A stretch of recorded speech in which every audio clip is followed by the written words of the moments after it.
अब आप देखें 2014 के अंदर इंडिया 10th लार्जेस्ट इकोनॉमी थी और आज देख लें कि वो 5th लार्जेस्ट इकोनॉमी है। उन्होंने तो बोला थर्ड भी बन और वो थर्ड भी बनने जा रहा है। मजहबी बात ले आते हैं ना, मजहब को बीच में ले आते हैं, ये बात है। और चाइना ने कहा है कि we are ready to work with India. ठीक है, अगर चाइना उनके साथ काम करने को तैयार है तो हम क्यों नहीं कर सकते। आई थिंक सो टाटा है, उसका जो रेवेन्यू है पूरे पाकिस्तान के रेवेन्यू के बराबर है। अब दोस्तों तीसरी टाइम भी मोदी जी प्रधानमंत्री बनेंगे। तो दोस्तों जैसे भी करके उन्होंने सरकार बनानी थी, बना ली, और इसी के साथ एक रिकॉर्ड भी बन गया कि 60 साल के बाद कोई प्रधानमंत्री जो है तीसरी बार प्रधानमंत्री बन रहा है, एक साथ हैट्रिक लगा दी। अब यहाँ पर पाकिस्तान की सरकार भले ही उसमें डर हो, वो मतलब दुखी हो कि भाई कैसे पीएम फिर से मोदी बन गया, लेकिन पाकिस्तान की जनता बहुत खुश है और पाकिस्तान की जनता ये उम्मीद लगा रही है कि भले ही 3 बार नहीं, कम से कम एक बार पाकिस्तान में कोई एक प्रधानमंत्री अपना कार्यकाल 5 साल का पूरा कर ले। और पाकिस्तान की जनता बहुत मतलब इंडिया को जो है अप्रिशिएट कर रही है कि भाई यहाँ पर इतनी स्टेबिलिटी है कि तीसरी बार भी एक जो है प्रधानमंत्री अपनी सरकार को लेकर आया है। और इसी तरीके की कुछ सरकार जो पाकिस्तानी हैं वो अपने देश में चाहते हैं। चलिए बढ़ते हैं पाकिस्तान की तरफ और वहाँ की पब्लिक से जानते हैं कि भाई इस रिजल्ट पर उनकी क्या राय है और क्या वो चाहते हैं कि पाकिस्तान में भी ऐसी सरकार बननी चाहिए। वो इसलिए बोल रहे थे क्योंकि जो हमें सिलेबस पढ़ाया गया, जो मेन स्ट्रीम मीडिया ने हमें सिखाया, जो हमारे लीडर्स ने हमें सिखाया, हमारे लीडर्स का ये मानना है कि जो पाकिस्तान जिंदाबाद और इंडिया मुर्दाबाद कहेगा वही सच्चा पाकिस्तानी है। और हमारे ये बच्चों को ये बात रटवाई गई। और उस दिन जो भाई बात कर रहे थे उनके पास दलील नहीं थी, वो सिर्फ 3 बातें कर रहे थे।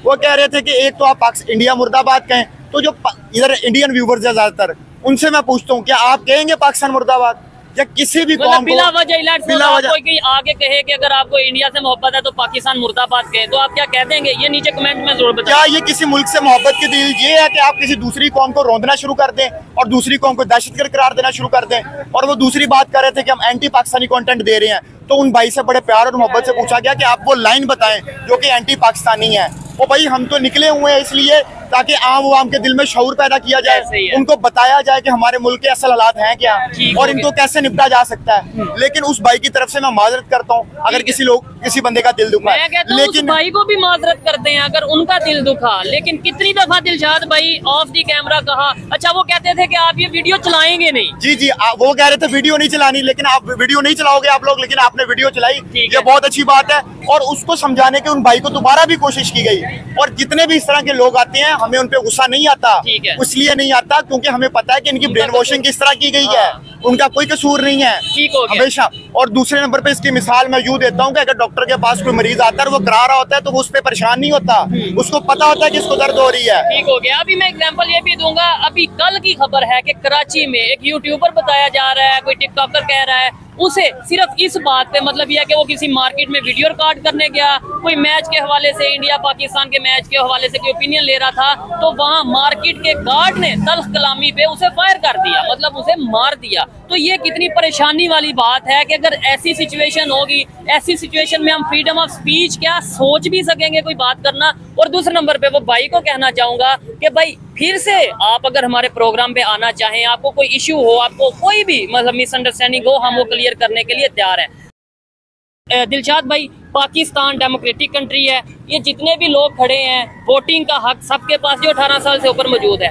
इंडिया भी डेमोक्रेटिक कंट्री है, वहाँ पे इलेक्शन हुए, उनके इलेक्शंस के ऊपर क्या कहना चाहेंगे? जैसे नरेंद्र मोदी तीसरी बार प्राइम मिनिस्टर बने या ओवरऑल क्या कहना चाहेंगे? फिर पाकिस्तान की बात करते हैं। देखिए सबसे पहले तो इंडिया में टोटल 543 सीट्स थी, इसमें से 295 पे जो उनका इत्तेहाद है एनडीए नेशनल डेमोक्रेटिक अलायंस उन्होंने जीती, और 238 जो था इंडिया राहुल गांधी की सरबराही में जो एक अलायंस था उन्होंने जीती। सबसे पहले तो ये पिछली जो विक्ट्री थी मोदी की उतनी बड़ी विक्ट्री नहीं थी नरेंद्र मोदी की जितनी अभी थोड़ी कम हुई है, ठीक है। लेकिन उसके मुकाबले में वजह ये बताई जा रही है कि 27 से 28 पार्टीज का वो एक अलायंस था जो कि इंडिया के नाम से अलायंस था। और वहाँ पे जो एक पूरा का पूरा एक इलेक्शन का निजाम हो, हालांकि 1 महीने से ज्यादा मेरे ख्याल है वहाँ पे इलेक्शन चले, मरहलावार 7 मरहलों में ये इलेक्शन हुए।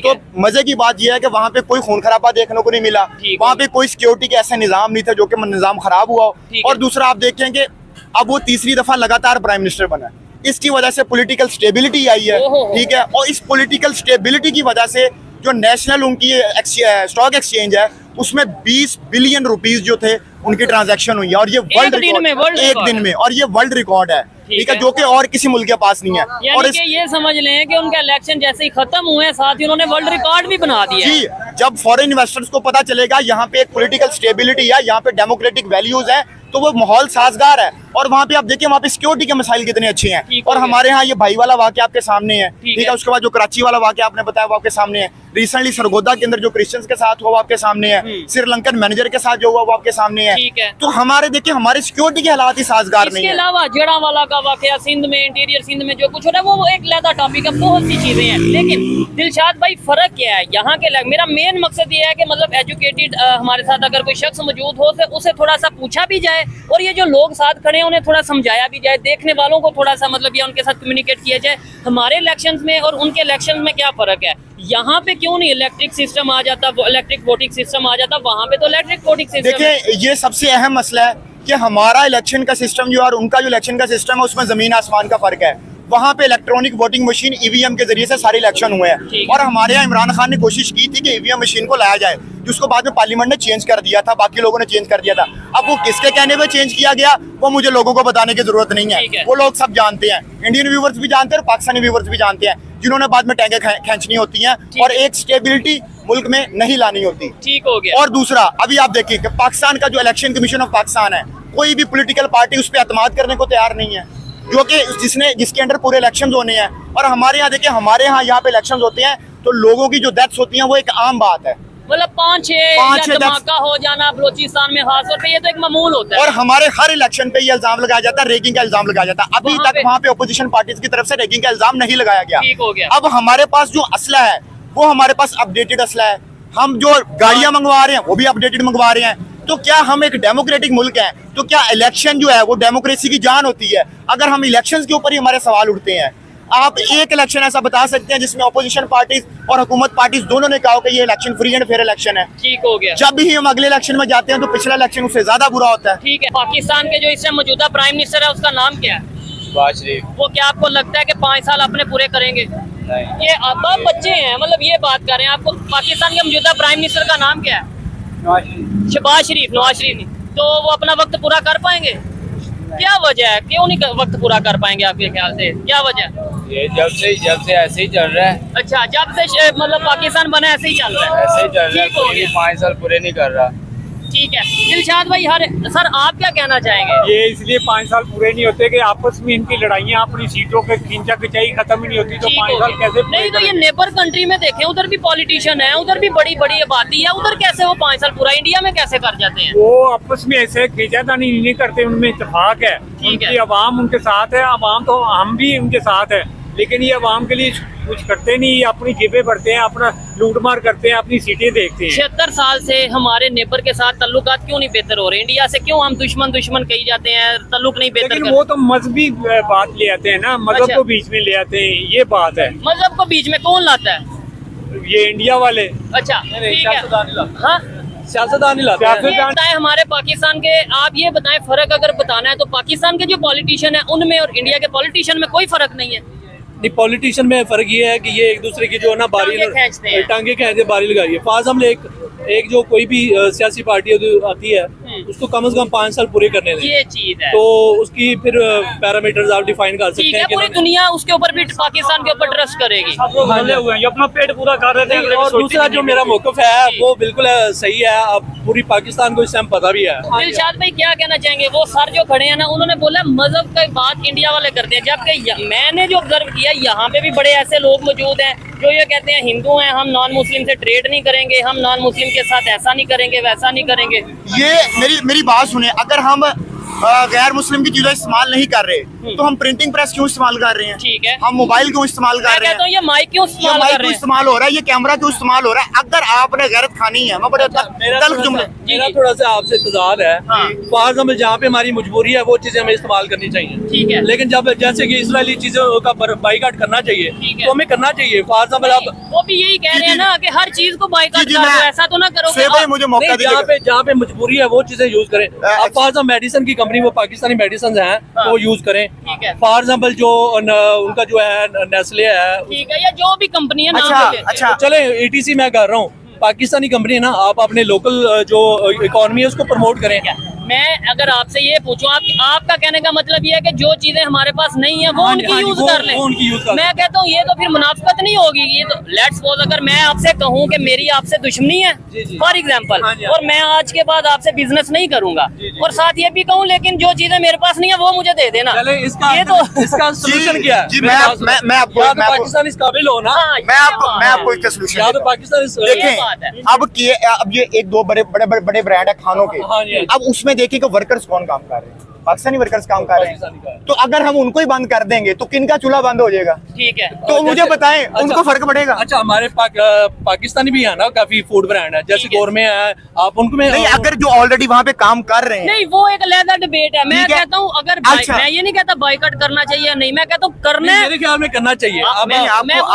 आपको उस लेवल का ब्रांड, आपको उस लेवल का ब्रांड देना पड़ेगा। हाँ, मैं ये कह रहा हूँ करना है करें, लेकिन हर चीज को करें और हर चीज पाकिस्तान की बनाए। मैंने स्टार्ट में यही बात की है कि जहाँ पे हमारी मजबूरी है, हमारे पास अल्टरनेटिव नहीं है, ठीक है, वहाँ पे हम उनको यूज कर सकते हैं। अदरवाइज हमारे पास अगर अल्टरनेटिव है तो हमें फिर उनकी तरफ जाना चाहिए, पाकिस्तान की तरफ। ठीक है, डेफिनेटली मैं तो सबसे पहले कहता हूँ मेड इन पाकिस्तान को प्रमोट करना चाहिए, मेड इन पाकिस्तान को आगे लाना चाहिए, लेकिन हमें टेक्नोलॉजी में भी आगे आना है, IT में, एजुकेशन में भी आगे आना है। ऐसा ही है, बिल्कुल ऐसा ही है। ठीक है, अब ये पाकिस्तान उनकी कॉपी क्यों नहीं करता? जैसे इंडिया में उन्होंने IT में बहुत सारा आगे गया है, और गूगल का CEO वो आपको पता है इंडिया का है। अब ये CEO इंडिया, अब ये सिर्फ उस चीज के पीछे पड़ गया कि इंडिया 4 पे चला गया। हाँ। अब वो देखें उनकी जो एक कंपनी है ना, उसका जो रेवेन्यू है, आई थिंक सो टाटा है, हाँ, उसका जो रेवेन्यू है पूरे पाकिस्तान के रेवेन्यू के बराबर है। अब वो चांद पे जाने की कोशिश यही है, पाकिस्तान कर रहे हैं। पहले तो अपने मुल्क का कर्जा देख लो आप लोग। ये बात गलत देखें, ये बात भाई की 100 है ऊपर,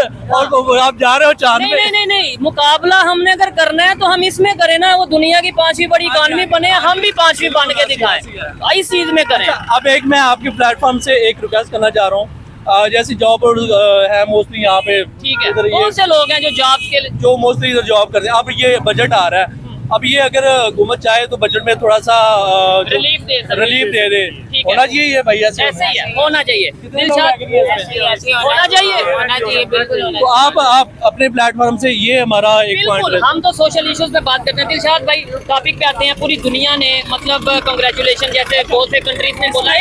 एक थोड़ा सा पॉइंट है, अगर हमसे टैक्स गवर्नमेंट अच्छा लेती है, मतलब हम टैक्स पेयर हैं, हर चीज पे टैक्स है, कॉल पे हमारा रिचार्ज करें तब भी टैक्स है, ठीक है, जब हम कॉल करते हैं कॉल कट होती है उसके बाद भी टैक्स है। 100 रुपए का अगर आप लोड करवाते हैं, बैलेंस करवाते हैं, कितने पैसे आते हैं? तकरीबन 88 आते हैं मेरा, 12 रुपए उधर से गया। जब कॉल करते हैं उसमें भी टैक्स है।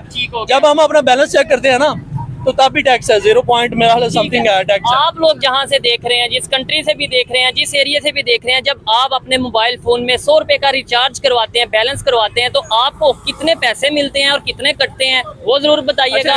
और 1 मिनट की कॉल आपको कितने रुपए, लोकल कॉल मतलब पाकिस्तान टू पाकिस्तान जैसे होता है वैसे इंडिया टू इंडिया, कितने की पड़ती है वो बताइएगा। चीज ये है, 30 रुपए एडवांस लेते हैं ना, तो उसके ऊपर 11 रुपए टैक्स है।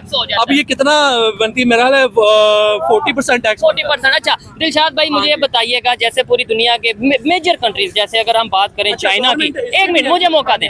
चाइना ने कंग्रेचुलेशन बोला और कहा कि हम बिजनेस करने के लिए, ट्रेड करने के लिए तैयार हैं। नेतन्याहू ने कहा कि मुझे बड़ी खुशी हुई है और ये सारी चीजें हैं। क्या कहना चाहेंगे पाकिस्तान इस टाइम जो उनके प्राइम मिनिस्टर इंडिया के, उनकी वर्थ इंटरनेशनल लेवल पे क्या हो जाएगी? देखिए, सबसे पहले तो उनके यहाँ पॉलिटिकल स्टेबिलिटी आई, तो इसकी वजह से फॉरेन इन्वेस्टमेंट आने के बहुत ज्यादा चांसेस हैं। बल्कि उन्होंने जो प्रोजेक्ट्स कंप्लीट किए हैं उनको वो चल रहे हैं, उनको कंप्लीट करेंगे। और उनकी जो फॉरेन पॉलिसीज है, जैसे कि अब मामला रिसेंटली चल रहा है ईरान के साथ जो मामला चल रहा है वो आगे की तरफ जाएगा। उसके बाद रशिया और यूक्रेन का जो मामला चल रहा है वो आगे की तरफ जाएगा। इसराइल और फलस्तीन का जो मसला चल रहा है वो आगे की तरफ जाएगा। ये है कि उसमें फैसलों में ये बैठेंगे, और 2024 का जो साल है वो इलेक्शंस का साल है। ठीक है, अभी मेरे ख्याल अमेरिका में भी इलेक्शन होने हैं। ठीक है, और ये 2024 के एंड तक जो है वो हमें सूरत हाल वाज़ेह होगी कि दुनिया किस तरफ जा रही है, क्योंकि बहुत सारे मुल्कों में इस दफा इलेक्शन होने हैं। और बाकी ये जो भाई ने बातें की, इन जैसे भाई को देख के बड़ी खुशी होती है। अगर हमारी बात कोई 2 लोग भी सुन लेते हैं तो इससे हमें खुशी महसूस होती है। और बाकी अगर हमने मुकाबला करना है, अगर हम मजहब की बुनियाद पे बात कर रहे हैं तो मजहब तो हमारा कहीं भी नहीं कहता कि इससे ट्रेड ना करो, इससे ना करो, इससे ना करो। ठीक है। मजहब तो हमारा ये कहता है कि अगर किसी ने एक इंसान को कत्ल किया उसने पूरी इंसानियत को कत्ल किया। लेकिन हमें ये बात बताई नहीं जाती, हमें ये बात सिखाई नहीं जाती। हमें तो ये कहा जाता है कि जो हल्का सा किसी के साथ जाती है ना, जाती दुश्मनी है, उसको गुस्ताख कह के कत्ल कर दो, किसी को गद्दार कह के कत्ल कर दो, या फतवा लगा दो। और जो फतवा इधर जितने लोग खड़े हैं, लोग काफिर होने का फतवा लगा देते हैं। मुझे ये लोग काफिर का लफ्जी मानी बता दे क्या है। ठीक हो गया। खैर मैं ये एक मजहबी टॉपिक होता है, मजहबी टॉपिक इसकी वजह से हमारे पास FATF के मसाइल इतने बढ़ रहे हैं कि हम ब्लैक लिस्ट होने होते बचे हैं इन मसलों की वजह से। इसलिए इन मसलों से हमें बाहर निकलना चाहिए। इंटरनेशनल कंपनीज यहाँ पे आके नहीं इन्वेस्ट करना चाह रही कि भाई यहाँ पे ये चीजें हैं। इवन चाइना जो हमारा आयरन फ्रेंड है, बड़ा क्लोज फ्रेंड है, वो यहाँ पे कह रहा है कि हमें अपनी सिक्योरिटी दें, क्योंकि यहाँ पे इशू ऐसे हैं कि भाई कोई भी किसी के ऊपर अटैक कर देता है। और देखिए अभी जो रिसेंटली चैंपियन ट्रॉफी आ रही है 2025 की, जो कि पाकिस्तान में होनी है, अल्लाह करे ये खैर खैरियत से पाकिस्तान के अंदर हो जाए और इससे हालात साजगार। अभी हमारे पास एक चांस है, एक मौका है कि हम उसको एक अच्छे तरीके से यहाँ पे इवेंट करवाएं और सारी जो टीम्स आएंगी उनको अच्छे तरीके से वेलकम करें और उनको हम एक सॉफ्ट इमेज दें पाकिस्तान का कि भाई यहाँ पे हालात साजगार हैं। और दूसरा, ये जो सिस्टम चल रहा है डेमोक्रेसी का, बेशक हालांकि ये लूली लंगड़ी डेमोक्रेसी है, लेकिन इसको चलने दे। जब तक 3 से 4 असम्बलियां अपनी मुद्दत नहीं पूरी करेंगी, 3 से 4 प्राइम मिनिस्टर्स अपनी मुद्दत नहीं पूरी करेंगे, तब तक हम नहीं सोच सकते। और ये बात मैं बड़े दुख से कह रहा हूँ कि हम 100 साल पीछे हैं इंडिया से। 100 साल करीब नहीं आ सकते। कह रहे हैं, बिल्कुल सही कह रहे हैं। ठीक है। और खुदा का फजल ये है कि पाकिस्तान की हमारी अवाम की इलाके के एटमी पावर बन गए हैं। अच्छा। नहीं तो आज से चंद साल पहले ही हमारा पाकिस्तान गया था। एटमी पावर बन गया, इस वजह से बचा हुआ है। लेकिन एटमी पावर होने की वजह से क्या मतलब 2-3 फायदे बताएं कि भाई ये फायदा, ये फायदा। इंडिया जैसा पावर वाला मुल्क वो भी डरता है। आपको लगता है कि पावर का फायदा क्या? नहीं, आई थिंक सो इसका तो कोई फायदा नहीं।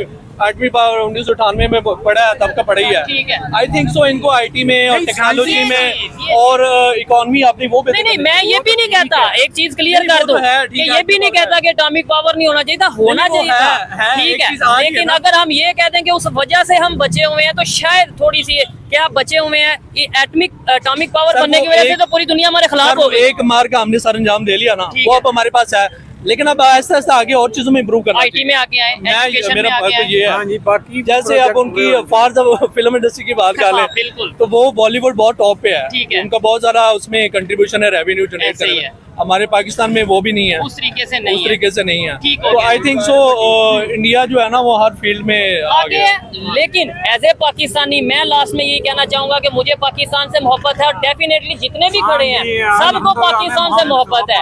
अगर हम थोड़ा कंपैरिजन करते हैं या ये कहते हैं कि वो आगे गए या बेहतर जा रहे हैं, बेहतर परफॉर्म कर रहे हैं, उसकी रीजन ये नहीं है कि हम उनकी तारीफें, नो डाउट अच्छी बात पे तारीफ करनी चाहिए, अप्रिशिएट करना चाहिए, लेकिन हमारा साथ साथ मकसद ये भी रहता है कि यार हम भी आगे जा सकते हैं, हम भी जो है वो आगे डेवलपमेंट की तरफ किसी भी फील्ड में, IT हो या टेक्नोलॉजी हो या एजुकेशन हो या इकोनॉमी हो या इंटरनेशनल लेवल पे पाकिस्तान के पासपोर्ट की वैल्यू हो, हम भी बेहतर कर सकते हैं। लेकिन वो तभी बेहतर होगी जब हम अपनी पॉलिसीज को बेहतर करेंगे। खाली पाकिस्तान जिंदाबाद, इधर जितने भी भाई खड़े हैं मैं नारा लगाता हूँ पाकिस्तान जिंदाबाद, लेकिन ये अच्छी बात है नारा लगाया। मेरे पर्सनल ओपिनियन ये है कि खाली ये नारा लगा देने से कुछ नहीं होगा। मुझे अपनी जिम्मेदारी पूरी करनी है, इन्हें अपनी जिम्मेदारी पूरी करनी है, हमें सच का सामना करना है, अवेयरनेस पाकिस्तान में लेके आनी है। और जो पूरी दुनिया में डेवलपमेंट हो रही है, जो पूरी दुनिया जिस तरीके से डेवलपमेंट की तरफ जा रही है, वही चीजें हमें पाकिस्तान में लेकर आनी है, उसी में पाकिस्तान का फायदा है। अदरवाइज हम नारे तो लगाते रहेंगे लेकिन प्रैक्टिकली पाकिस्तान के लिए कुछ नहीं कर पाएंगे। ये आई होप कि दोस्तों वीडियो आपको पसंद आया होगा। वीडियो पसंद आए तो लाइक शेयर सब्सक्राइब करना। हम मिलते हैं किसी और रिएक्शन वीडियो में, तब तक के लिए जय श्री राम।